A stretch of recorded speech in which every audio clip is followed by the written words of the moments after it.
reading from the book of Proverbs. When one finds a worthy wife, her value is far beyond pearls. Her husband, entrusting his heart to her, has an unfailing prize. She brings him good and not evil. All the days of her life, she obtains wool and flax and works with loving hands. She puts her hands to the distaff and her fingers ply the spindle. She reaches out her hands to the poor and extends her arms to the needy. Charm is deceptive and beauty fleeting. The woman who fears the Lord is to be praised.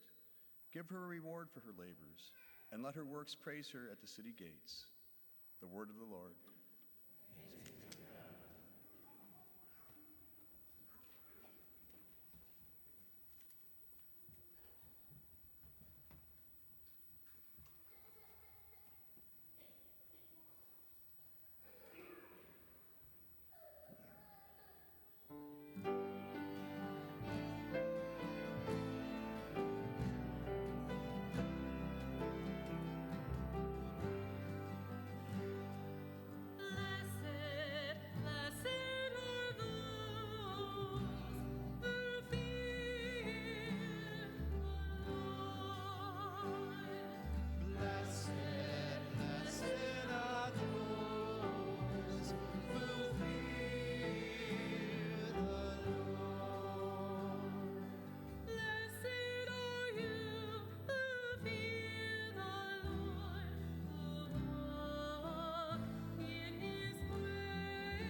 A reading from the first letter of St. Paul to the Thessalonians.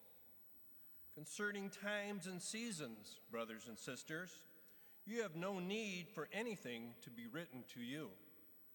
For you yourselves know very well that the day of the Lord will come like a thief at night. When people are saying peace and security, then sudden disaster comes upon them like labor pains upon a pregnant woman, and they will not escape. But you, brothers and sisters, are not in darkness for that day to overtake you like a thief. For all of you are children of the light and children of the day. We are not of the night or of darkness. Therefore, let us not sleep as the rest do, but let us stay alert and sober. The word of the Lord.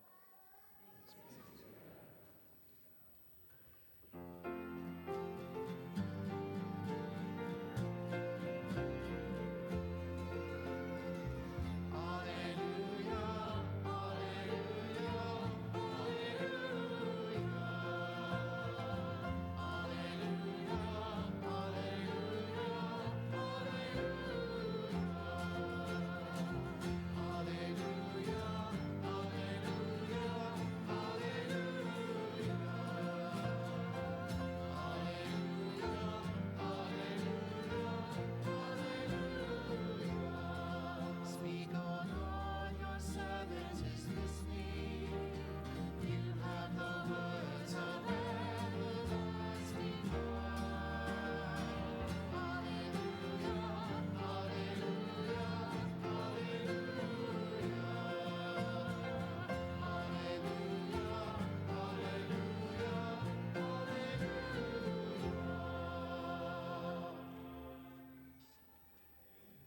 Lord be with you.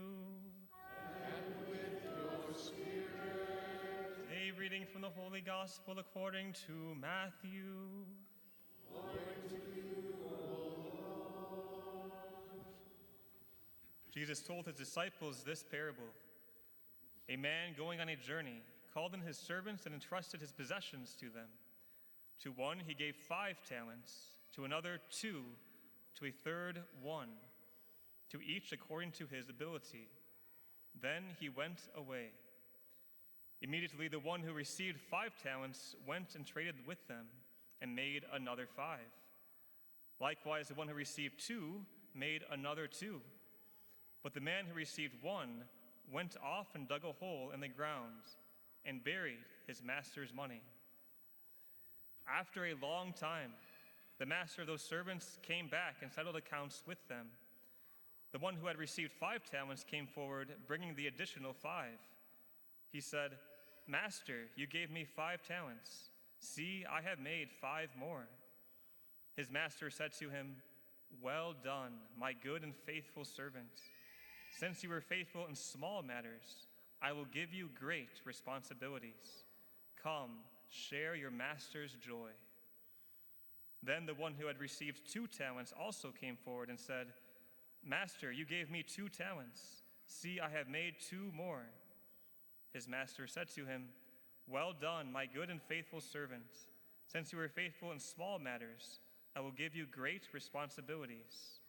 Come, share your master's joy." Then the one who had received the 1 talent came forward and said, "Master, I knew you were a demanding person, harvesting where you did not plant and gathering where you did not scatter. So out of fear, I went off and buried your talent in the ground. Here it is back." His master said to him in reply, "You wicked, lazy servant. So you knew that I harvest where I did not plant and gather where I did not scatter. Should you not then have put my money in the bank so that I could have got it back with interest on my return? Now then, take the talent from him and give it to the one with 10. For to everyone who has, more will be given, and he will grow rich. But from the one who has not, even what he has will be taken away. And throw this useless servant into the darkness outside, where there will be wailing and grinding of teeth." The Gospel of the Lord. Praise to you, Lord Jesus Christ.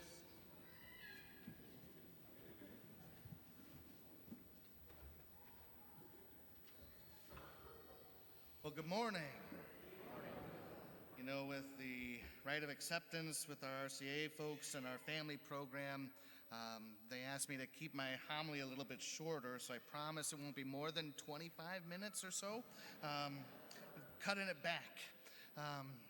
No, really, just one quick thought about our gospel is how the Lord is much more concerned about our faithfulness than he is about our success.